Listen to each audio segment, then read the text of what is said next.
అందరికీ నమస్కారం. ఆంధ్రప్రదేశ్ రాష్ట్రంలో గౌరవ ముఖ్యమంత్రి గారి విజన్తో ఆంధ్రప్రదేశ్ అభివృద్ధి అనేది ప్రతిరోజు కూడా జెట్ స్పీడ్లో వెళ్తుందనే విషయం మనందరికీ కూడా తెలుసు.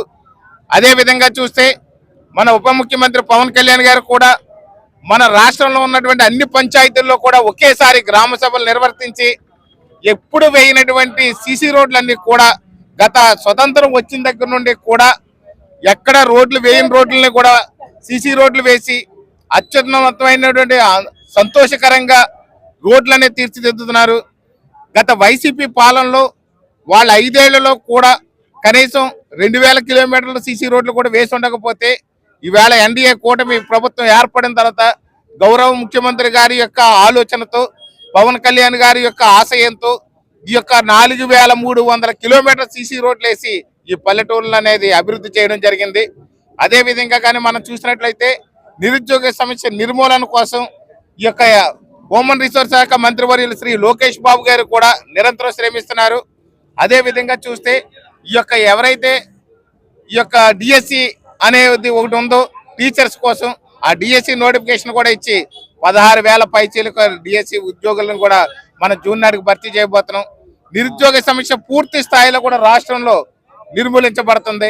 అదే విధంగా అందరూ కూడా ఉద్యోగులు ప్రజలు కూడా చాలా సంతోషంగా ఉన్నారు.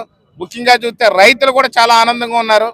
గత ప్రభుత్వం 1670 కోట్ల రూపాయలు ధాన్యం బకాయిలు పెండింగ్ పెట్టేసి వెళ్ళిపోతే ఈ ప్రభుత్వం రాగానే 1670 కోట్ల రూపాయల బకాయిలు చెల్లించడమే కాకుండా సకాలంలో ఈ యొక్క ధాన్యం కొనుగోలు చేసిన 24 గంటల లోపులోనే ధాన్యం రైతులకు అన్ని డబ్బులు చెల్లించినటువంటి ఘనత ఈ ఎన్డీఏ కూటమి ప్రభుత్వానికి ఉంది. అదే విధంగా చూస్తే ఏదైతే సూపర్ 6 లో మనం 6 పథకాలను అమలు చేస్తామని చెప్పామో ఇప్పటికే ఉచిత ఇసుక విధానాన్ని ఖచ్చితంగా అమలు చేశాము. ఇసుక ఎవరికీ కూడా కొరత లేకుండా కూడా రాష్ట్రం అంతా ఇసుకను అందించగలిగాము. అదే విధంగా చూస్తే 1000 రూపాయల పెన్షన్ పెంచుతా అన్నాము. మొదటి నెలలోనే మొదటి తేదీనే పెన్షన్ అనేది పెంచడం జరిగింది. అది కూడా ఇప్పటి వరకు క్రమం తప్పకుండా ఒక రోజు ముందైనా ఇచ్చామేమో కానీ పెన్షన్ ఒక రోజు లేటుగా అనేది ప్రభుత్వం వచ్చిన తర్వాత ఇవ్వకుండా మనం చూసుకోగలిగాం. ఉద్యోగులకు కూడా ప్రభుత్వ ఉద్యోగులకు కూడా సకాలంలో జీతాలు ఇచ్చినటువంటి పరిస్థితి గత ప్రభుత్వంలో లేదు. ఈ ప్రభుత్వంలో సకాలంలో ఖచ్చితంగా 1వ తేదీన ఉద్యోగస్తులందరికీ కూడా జీతాలు పడుతున్నటువంటి పరిస్థితిని మనం చూస్తున్నాం. అదే విధంగా మద్యం పాలసీ మీద కూడా మంచి పాలసీ తీసుకొస్తామని చెప్పాము. ఏదైతే అత్యధిక రేట్లకు అమ్ముతున్నారో ఆ రేట్ల ఇబ్బంది లేకుండా మేము చూస్తామని చెప్పడం జరిగింది. అదే విధంగా నాణ్యమైనటువంటి మద్యాన్ని సరఫరా చేస్తాం. ఎందుకంటే తాగిన వాళ్ళందరూ కూడా అనారోగ్యాన్ని పాలైపోతున్నారు కాబట్టి ఆ పరిస్థితి నుంచి మేము బయటకు తీసుకొస్తామని చెప్పేసి ఆ రోజున చెప్పడం జరిగింది. అదే విధంగా చూస్తే నాణ్యమైన మద్యం ఇస్తున్నాము, దాంతోపాటు తక్కువ రేట్లో మద్యం ఇస్తున్నాము, దోపిడీ లేని మద్యాన్ని సరఫరా చేస్తున్నాం. అదే విధంగా కానీ చూసినట్లయితే సూపర్ 6 లో మరికొన్ని కూడా మనం చేయాల్సినటువంటి అవసరం ఉంది. తల్లికి వందన స్కీమ్ ఉంది.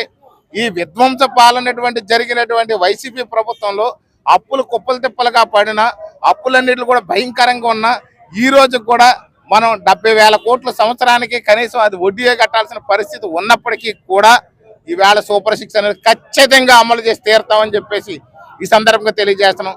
తల్లికి వందనం ఏదైతే ఉందో అది ఖచ్చితంగా ఎంతమంది బిడ్డలు ఉంటే అంతమంది బిడ్డలకు కూడా 15,000 లెక్కనే ప్రతి బిడ్డకి ఇస్తానని చెప్పాము. ఈ అకాడమిక్ ఇయర్ జూన్లో ఖచ్చితంగా తల్లికి వందనం అమలు చేస్తామని చెప్పి సందర్భంగా తెలియజేస్తున్నాం. అదే విధంగా చూస్తే అన్నదాత సుఖీభవ అని చెప్పి రైతుకి 20,000 రూపాయలు ఇస్తాను. ఖచ్చితంగా 3 దఫాలుగా ఈ యొక్క ఏదైతే మనకి తొలకర పంట వేస్తారో పంట వేసే నాటికి రైతులు పంట వేసుకునే టైంకి పెట్టుబడి ఖచ్చితంగా డబ్బులు అందజేస్తాం. ఈ సందర్భంగా తెలియజేస్తున్నాం. ఉచిత బస్సు స్కీమ్ ఏదైతే మనం హామీ ఇచ్చామో మహిళలందరికీ కూడా ఉచిత బస్సు స్కీమ్ హామీ ఇచ్చాం. అది కూడా మే జూన్ నాటికల్లా మనం ఖచ్చితంగా కూడా అదే అమలు చేయబోతున్నాం. సూపర్ 6 లో చెప్పిన పథకాలన్నీ కూడా అమలు చేసి ఖచ్చితంగా తీరుతాం. దాంతోపాటు చెప్పనవి కూడా ప్రజలకు అవసరమైనటువంటి సందర్భోచితంగా వెళ్ళి ప్రజల కష్టాలు ఎరిగినటువంటి మనసున్న మహారాజు మన చంద్రబాబు నాయుడు గారు ప్రజల అవసరాలు ఏంటి ఎప్పటికప్పుడు గుర్తించి ప్రజల కన్నీళ్లు తొట్టడానికి రాజకీయాల్లోకి వచ్చినటువంటి పవన్ కళ్యాణ్ గారి నేతృత్వంలో ఖచ్చితంగా యువ నాయకులు మన లోకేష్ బాబు గారి సారథ్యంతో ఆంధ్రప్రదేశ్ అన్ని రంగాల్లో అభివృద్ధి చెందడం ఖాయం. నిరుద్యోగ వ్యవస్థ అంతా కూడా నిర్మూలించి అందరికి ఉద్యోగ ఉపాధి అవకాశాలు కల్పించడం ఖాయం. రైతులు ఎప్పుడు కూడా ఆనందంగా ఉండడం ఖాయం. ఈ రాష్ట్రంలో ఉద్యోగులందరూ కూడా ఆనందంతో జీవించే రోజు. ఎందుకంటే గతంలో చూసాం, గత 5 ఏళ్లలో చూసాము ఉద్యోగుల చేత ముఖ్యంగా గురువులు అనే వాళ్ళని పూజించాలని చెప్తే ఆ గురువులు అనే వాళ్ళని తీసుకెళ్లి మద్యం షాపుల దగ్గర మద్యం అమ్మించడం, సినిమా థియేటర్ల